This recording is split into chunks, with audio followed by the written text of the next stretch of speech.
So far on this trip, I've been on boats, motorbikes, crazy trains, planes that are small, and ones that aren't so small, but I've never been in anything like this. I'm at 3,000 feet in the air, being held up by a balloon that is powered by flamethrowers. Yeah, the things I do for television.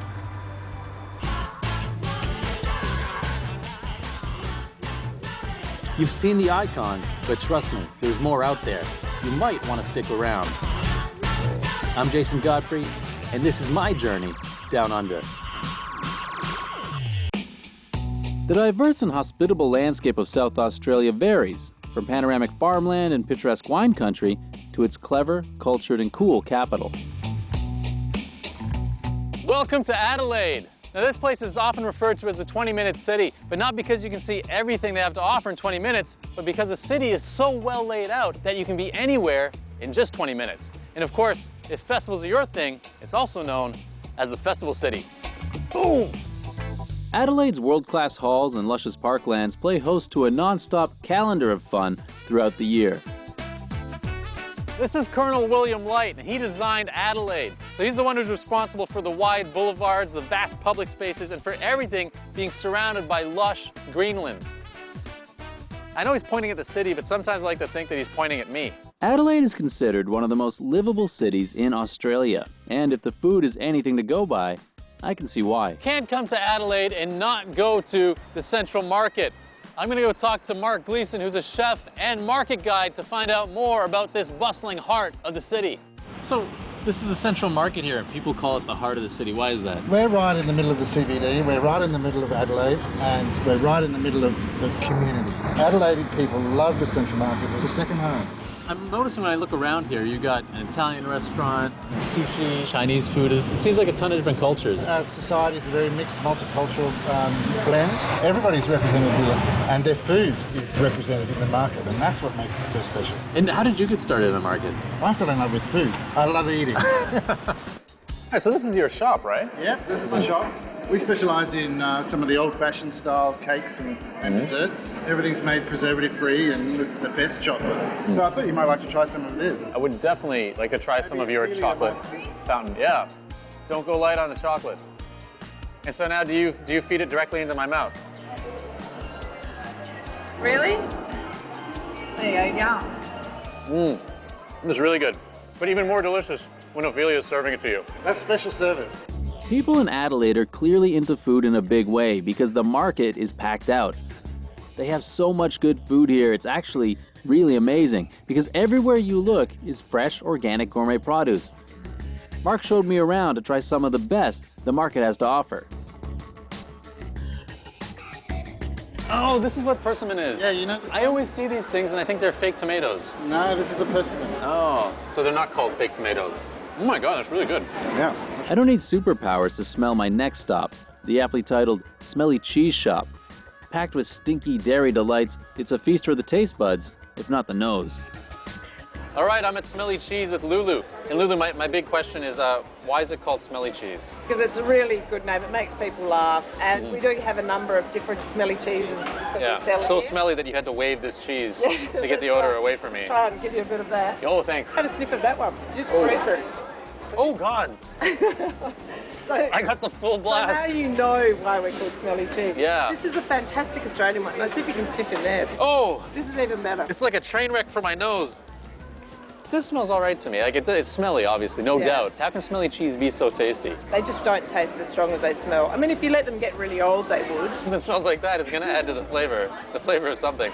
So, And it's great for drama queens because they can,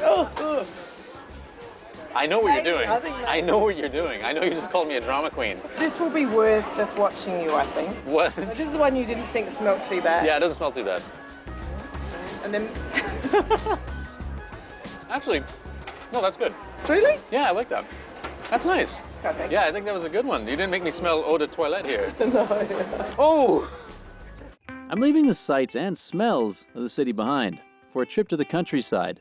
I'm not one to say no to traveling in style, and let's face it, you can't get more stylish than this. My driver for the day, Trevor, is taking me cruising through the lush green countryside of the Barossa Valley. This beautiful, fertile land has become one of the world's most famous wine regions. The ride is an immaculately restored vintage 1935 Auburn automobile that exudes the opulence of a bygone era. With its old world charm, there is something alluring about the lovely small town of Barossa. Wow, it's really pretty out here. You can see the vineyards and everything.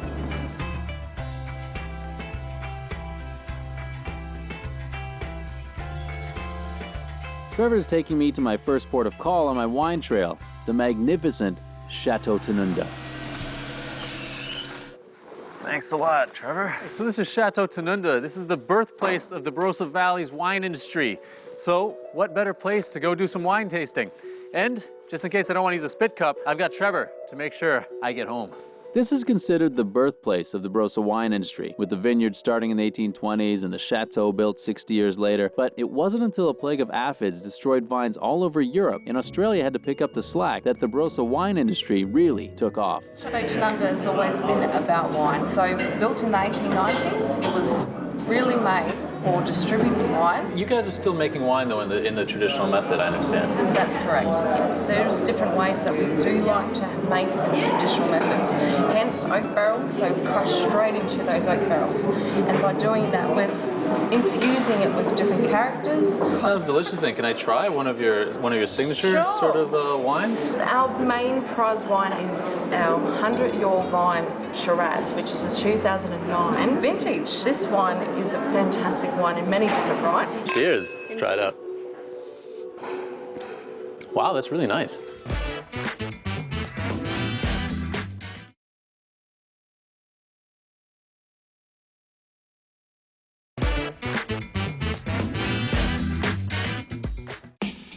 Welcome to Jacob's Creek, a paradise for the palates of wine lovers from around the world.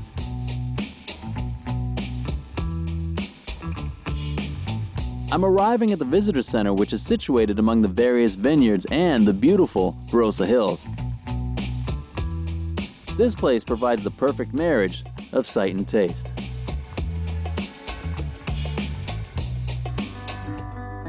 All right, James, thanks for sitting down to talk to me. You're the man to talk to about Jacob's Creek right here.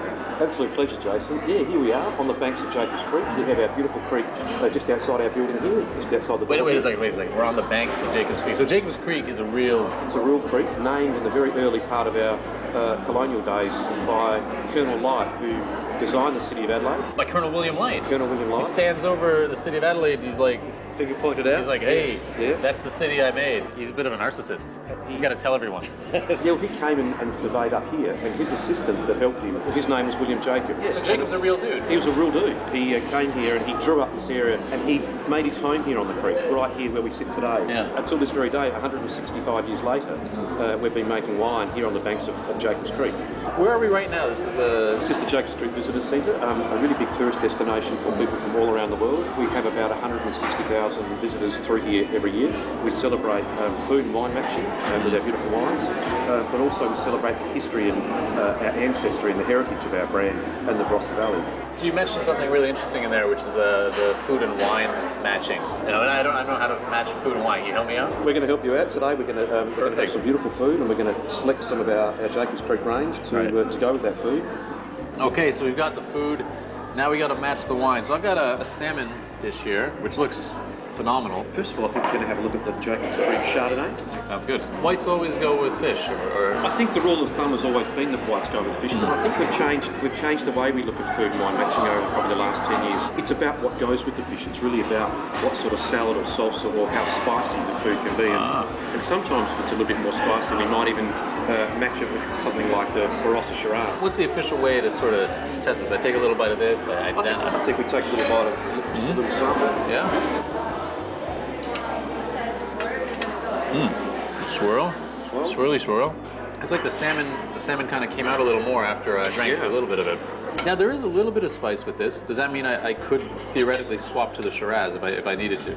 I think so. Yeah. I think we'll try that.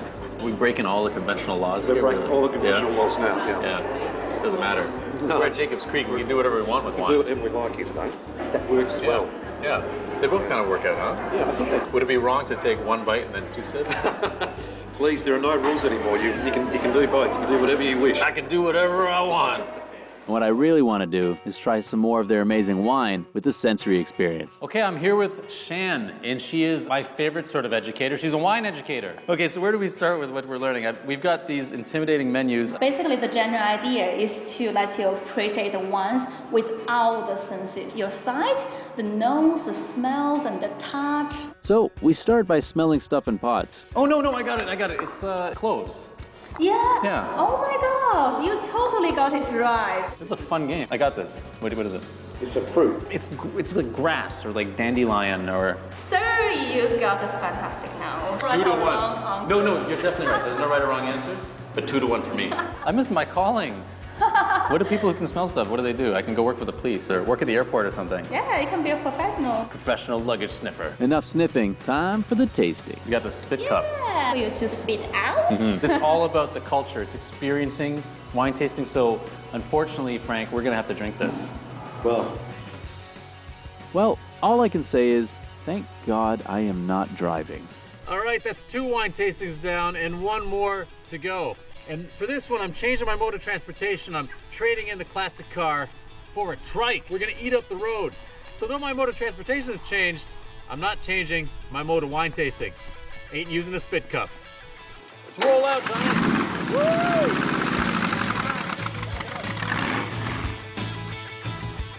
Now this has got to be one of the most exciting and exhilarating ways to explore the Barossa.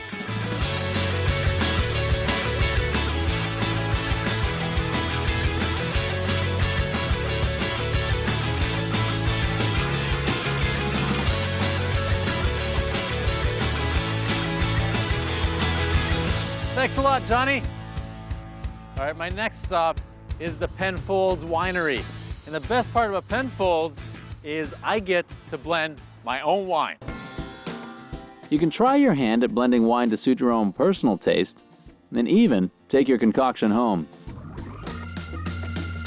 So I'm here with Emily. Emily, thanks for being here. No problem. Welcome to Penfolds. So how do we start with blending our own wine? If you want to have a little bit of a taste of the first one, so this is our bin 138, Right. which is our winemaker's blend. So that's Grenache, Shiraz, and Mataro all blended together. You can have a bit of a competition with you 3 to see who can make the closest to the winemaker's blend. Gentlemen, let's blend our wines.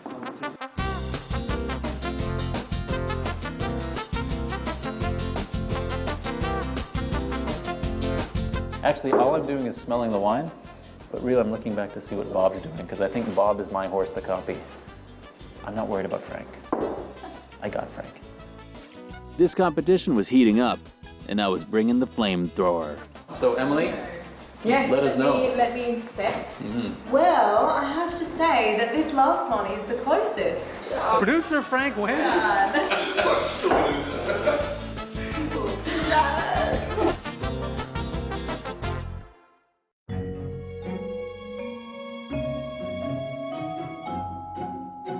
Well, I think I've had enough of the indoor wine tasting.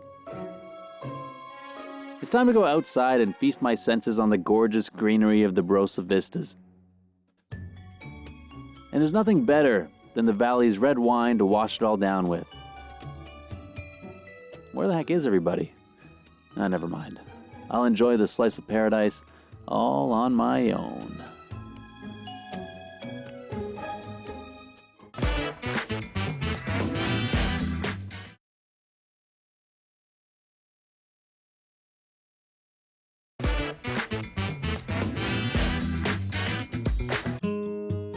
I'm heading to the Kingsford Homestead, which is best known to millions as the location for the Aussie TV series McLeod's Daughters. All right, Steve and Jenny, thanks for talking to me today. So, what kind of activities are there to do in this area?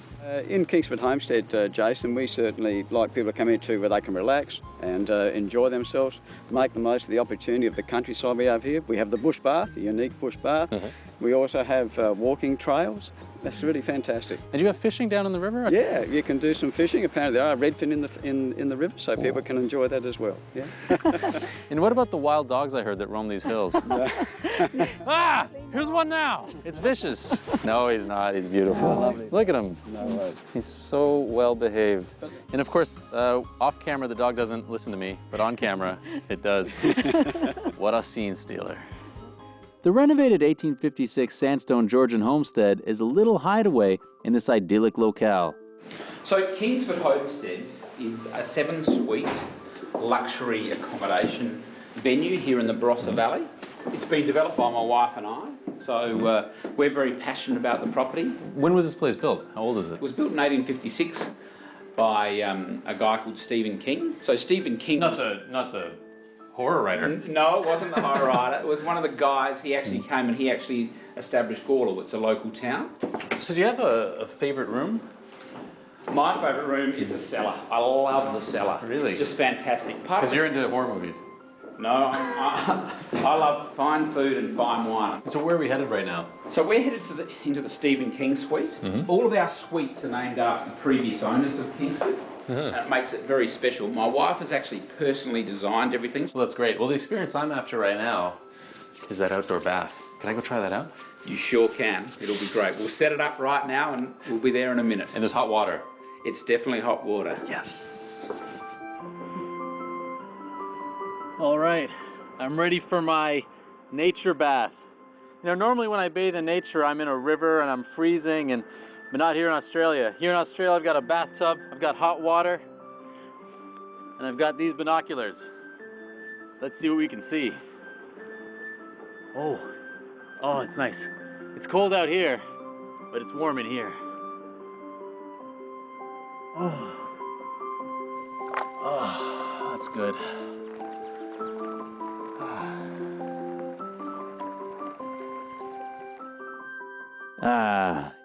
You can't beat the comfort of a warm bath out in these sublime surroundings.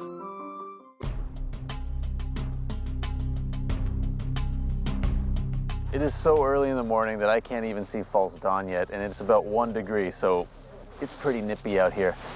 But I'm about to head up in a hot air balloon to try to get the best view of the Barossa Valley that I can get. Of course, by the time I get up there, hopefully the sun's out, because I can't see anything right now. So far on this Australian adventure, I've been up the Sydney Harbour Bridge, took a tiny plane to a tiny landing strip, and even hung off a 100-foot cliff. So you'd think I wouldn't have a problem with heights. All right, the sun is coming up over the Barossa Valley, and it is really beautiful. But it still doesn't take my mind off the fact that, how high up are we, Justin? 3,000 feet. 3,000 feet! Are you insane? In this thing? This is actually, it's incredible. And it's a lot of fun. It's more fun if you're not a coward like myself. I think maybe you might have picked up I'm a little nervous, but how safe is this really? Well, you're flying with me, so it's extremely safe. How much control of this thing do you really have? The balloon can only fly with the wind. At different heights, there's different wind levels. When we first took off, we actually went that way. Right. Now that we've come up higher, we're going out that way. So I can control my height and steer the balloon by catching the different winds at the different heights. We're not totally at the mercy of the elements. That's good to hear. So how long have you been doing this? Let's see, what's today? Normally I'm very nervous, but Yeah. I'm pretending I'm really not that high. She's been quite Really? macho compared to you. So how's the experience been for you guys though? Barossa? Yeah. Absolutely fantastic. Too Stunning good. experience. It's a once in a lifetime thing. And we get to meet nice people like yourself. Yeah. Yeah. Thank I you. get my $50 now. We did not pay this man.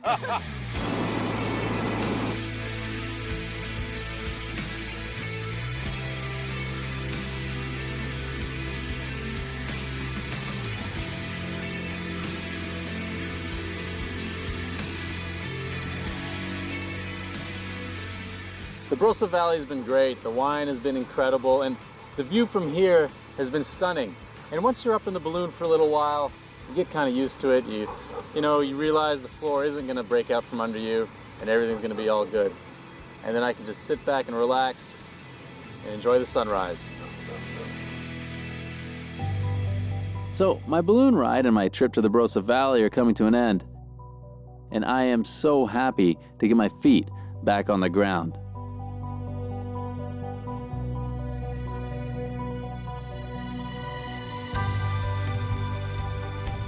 Easy.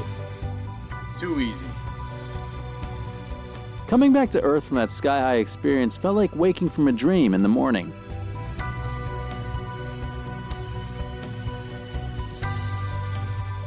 But I returned to reality with a champagne breakfast in the park, and Justin honored me with flying colors as a certified balloonatic. My journey in the breathtaking Barossa Valley concludes on a fittingly high note.